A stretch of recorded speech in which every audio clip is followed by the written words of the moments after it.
सरकारी सेवामा आबद्ध भएर स्वाभिमानका साथ बाँच्ने अपेक्षा राख्दै लोकसेवाको तयारीमा लाग्नुभएका सम्पूर्ण पौरखी प्रतिभाहरूलाई हार्दिक नमस्कार। स्वागत छ तपाईँहरूलाई हाम्रो प्रज्ञा विस्तार लोकसेवा युट्युब च्यानलमा। आज म तपाईँहरूका लागि पर्सि हुन गइरहेको बागमती प्रदेश 5औं तहको परीक्षाका लागि अत्यन्त महत्त्वपूर्ण बागमती प्रदेश स्पेशल जीके लिएर उपस्थित भएको छु। यसै च्यानल मार्फत हामी सङ्गठनात्मक संस्थाको 4थो तहको पूर्व योग्यता परीक्षाका लागि आवश्यक सम्पूर्ण कक्षाहरू निशुल्क रूपमा फुल कोर्स कभर हुने गरी उपलब्ध गराउँदै जानेछौँ। अब आजको जीके क्लास सुरु गरौँ। कृपया च्यानललाई सब्स्क्राइब गरेर हामीसँग जोडिन नभुल्नुहोला। बागमती प्रदेश साथीहरू, बागमती प्रदेशको कुल क्षेत्रफल 20,300 वर्ग किलोमिटर रहेको छ। त्यसैगरी यो क्षेत्रफल चाहिँ नेपालको कुल क्षेत्रफलको 13.79% हुन आउँछ।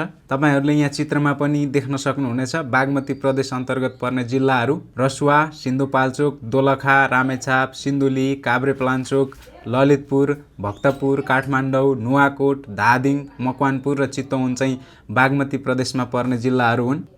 त्यसैगरी बागमती प्रदेशको बारेमा पढ्दै गर्दाखेरि हामीले भुल्नै नहुने हिमालको नाम भनेको गौरीशङ्कर हिमाल हो। गौरीशङ्कर हिमाल, जसलाई आधार मानेर नेपालको प्रमाणिक समय निर्धारण गरिएको छ। यो विक्रम सम्वत 2042 साल वैशाख 1 गतेबाट लागू हुने गरी निर्धारण गरिएको थियो र यो गौरीशङ्कर हिमाल 86 डिग्री 15 मिनेट देशान्तरमा पर्दछ। साथीहरू, यो दोलखा जिल्लामा रहेको छ र नेपालको प्रमाणिक समय GMT भन्दा 5 घण्टा 45 मिनेट छिटो रहेको छ। बागमती प्रदेशको जनसङ्ख्याको कुरा गर्दाखेरि राष्ट्रिय जनगणना विक्रम सम्वत 2078 का अनुसार कुल जनसङ्ख्या 61,16,866 जना रहेको छ भने पुरुष 30,48,684 जना रहेका छन्। त्यसैगरी महिला 30,68,182 जना रहेका छन्। जनघनत्व 301 प्रति वर्ग किलोमिटर रहेको छ। जनसङ्ख्या वृद्धि दर 0.97% रहेको छ। बढी जनसङ्ख्या वृद्धि दर भएको जिल्ला भक्तपुर रहेको छ, जसको वृद्धि दर चाहिँ 3.35% रहेको छ।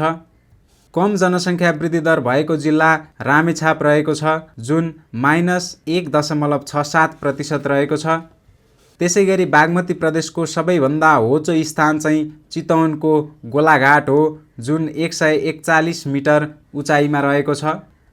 उच्च स्थान लाङटाङ लिरुङ हिमाल रहेको छ साथीहरू, जुन 7,234 मिटर अग्लो छ। यो रसुवा जिल्लामा पर्दछ र लाङटाङ हिम श्रृङ्खला अन्तर्गत पर्दछ।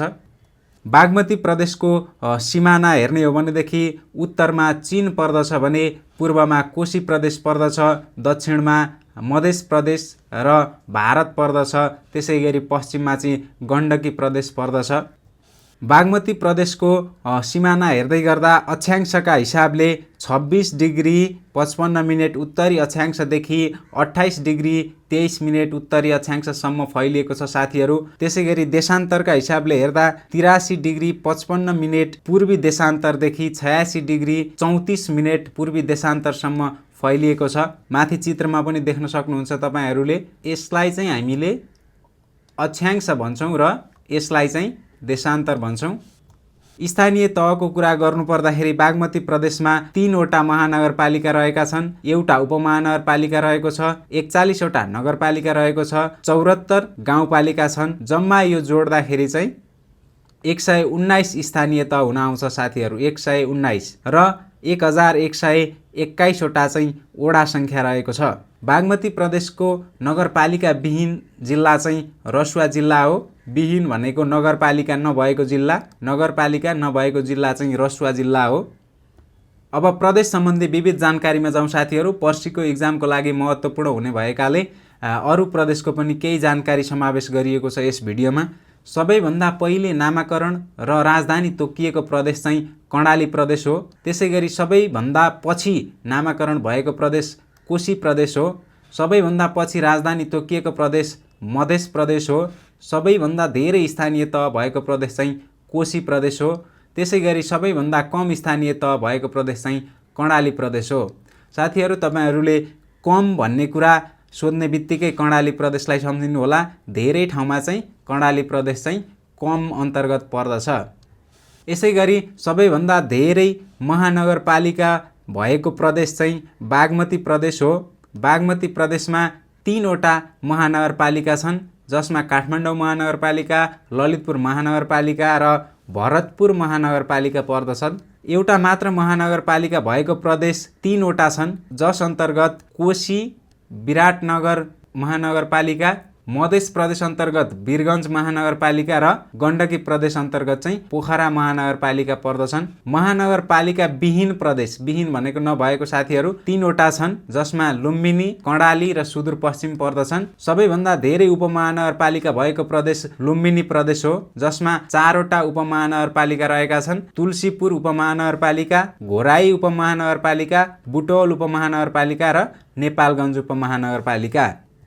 अब यहाँ चित्रमा देख्न सक्नुहुन्छ साथीहरू, तपाईले नेपालको नक्सा रहेको छ, जसमा नेपालका मुख्य मुख्य सहरहरू पनि देखाइएको छ र मन्दिरहरू पनि देखाइएको छ। त्यसै गरी टुरिज्म एरिया अर्थात् पर्यटकीय स्थलहरू पनि देखाइएको छ। यो तपाईहरूलाई काम लाग्छ, हेर्नुहोला। हामी चाहिँ बागमती प्रदेश अन्तर्गतका जिल्ला सम्बन्धी केही जानकारी दिन्छौँ। ल हेर्नुहोस्, बागमती प्रदेश अन्तर्गत पर्ने धादिङ, दोलखा, रसुवा, सिन्धुपाल्चोक, रामेछाप भन्ने जिल्ला चाहिँ स्थानीय सरकार सञ्चालन ऐन 2074 अनुसार हिमाली जिल्लामा राखिएको छ। त्यसै गरी नुवाकोट, काभ्रेपलाञ्चोकलाई चाहिँ पहाडी जिल्ला अन्तर्गत राखिएको छ। काठमाडौँ, भक्तपुर, ललितपुर चाहिँ उपत्यकाका जिल्ला अन्तर्गत पर्दछन्। सिन्धुली, चितवन र मकवानपुर चाहिँ भित्री मधेसका जिल्ला अन्तर्गत पर्दछन्। यसरी हेर्ने हो भने जम्मा बागमती प्रदेशमा 13वटा जिल्ला रहेका छन्। यो चाहिँ निकै महत्त्वपूर्ण रहेको छ साथीहरू। अब प्रदेश अनुसार उपमहानगरपालिका। मध्य प्रदेशमा 3वटा उपमहानगरपालिका रहेका छन्। एउटा जनकपुर उपमहानगरपालिका, कलैया उपमहानगरपालिका र जितपुर सिमरा उपमहानगरपालिका। त्यसै गरी कोशी प्रदेशमा 2वटा उपमहानगरपालिका छन्। एउटा इटहरी उपमहानगरपालिका र अर्को धरान उपमहानगरपालिका। अब बागमती प्रदेशमा हेर्ने हो भने एउटा उपमहानगरपालिका छ, जुन हेटौँडा उपमहानगरपालिका हो। सुदूरपश्चिम प्रदेशमा पनि एउटा छ, जुन धनगढी उपमहानगरपालिका हो। उपमहानगरपालिका विहीन प्रदेश सङ्ख्या चाहिँ 2टा छ, त्यो गण्डकी र कर्णाली प्रदेश हो। त्यसै गरी सबैभन्दा धेरै नगरपालिका भएको प्रदेश मध्य प्रदेश हो, जसमा 73वटा नगरपालिका रहेका छन्। सबैभन्दा कम नगरपालिका भएको प्रदेश कर्णाली प्रदेश हो। मैले अघि नै पनि भनिसकेको छु, कर्णाली प्रदेशलाई कम भन्ने बित्तिकै सम्झने भनेर, जसमा 25वटा चाहिँ नगरपालिका रहेका छन्। त्यसै गरी सबैभन्दा धेरै गाउँपालिका भएको प्रदेश चाहिँ कोशी प्रदेश हो। यसमा 88वटा गाउँपालिका रहेका छन्। साथीहरू, सबैभन्दा धेरै गाउँपालिका भएको प्रदेश चाहिँ कोशी प्रदेश हो, जसमा 88वटा गाउँपालिकाहरू रहेका छन्। त्यसै गरी सबैभन्दा कम गाउँपालिका भएको प्रदेश कर्णाली प्रदेश हो र सुदूरपश्चिम प्रदेश हो, जसमा 54वटा गाउँपालिका रहेका छन्। अब हामीले थप जानकारी अन्तर्गत प्रदेश, त्यसको नामाकरण भएको मिति र राजधानी, त्यस पछाडि राजधानीको नामाकरण भएको मिति जान्नेछौँ।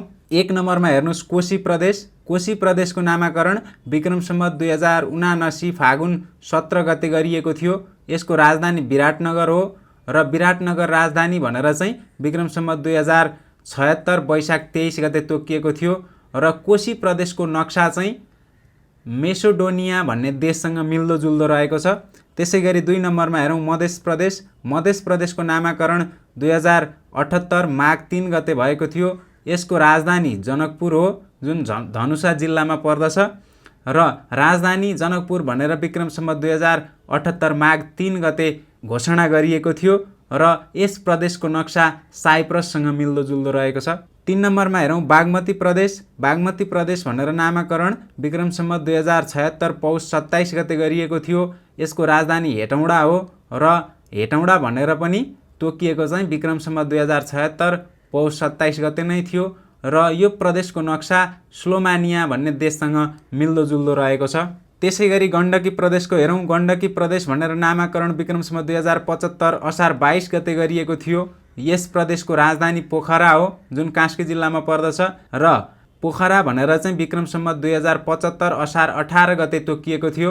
त्यसै गरी यो प्रदेशको नक्सा चाहिँ साल्भाडोर भन्ने देशसँग मिल्दोजुल्दो रहेको छ। 5 नम्बरमा हेरौँ लुम्बिनी प्रदेश। लुम्बिनी प्रदेशको नामाकरण विक्रम सम्वत 2077 असोज 20 गते भएको थियो।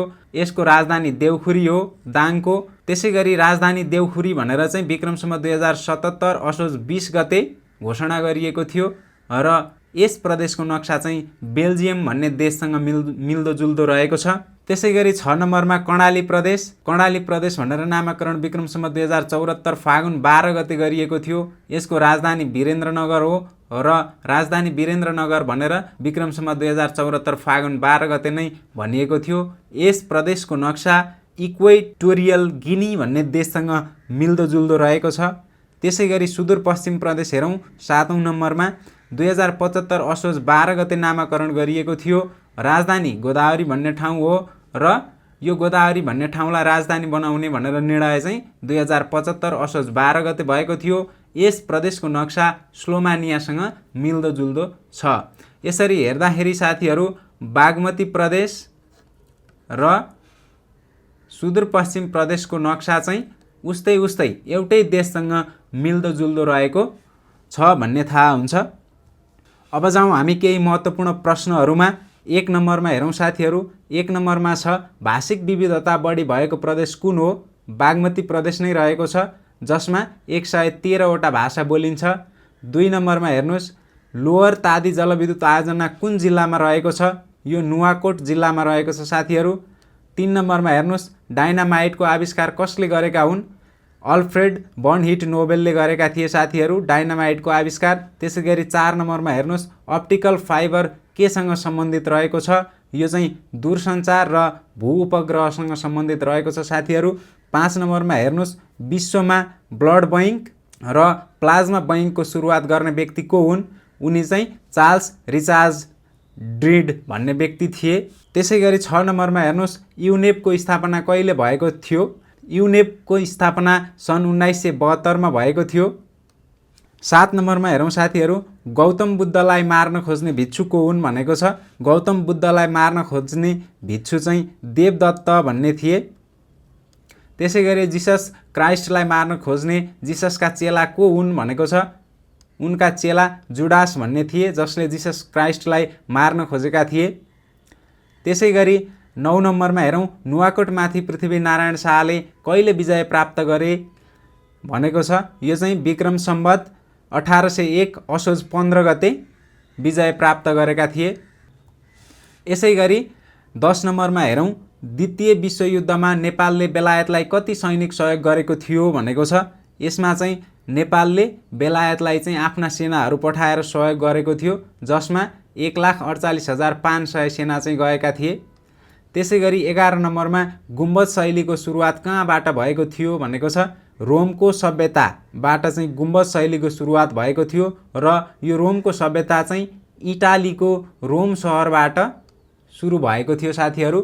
12 नम्बरमा हेरौँ सार्क राष्ट्रमा जनसङ्ख्याको आधारमा नेपाल कतिौँ स्थानमा रहेको छ भनेको छ। यो चाहिँ 5औं स्थानमा रहेको छ। त्यसै गरी 13 नम्बरमा प्रत्येक 9 मिटरको उचाइमा हावाको चाप कति कम हुन्छ भनेको छ। यसमा चाहिँ प्रत्येक 9 मिटरको उचाइमा हावाको चाप चाहिँ 1 मिलिबारले कम हुँदै जान्छ साथीहरू। त्यसै गरी 14 नम्बरमा दुधबाट दही बनाउने ब्याक्टेरियालाई के भनिन्छ भनेको छ। यो चाहिँ ल्याक्टोब्यासिलस हो।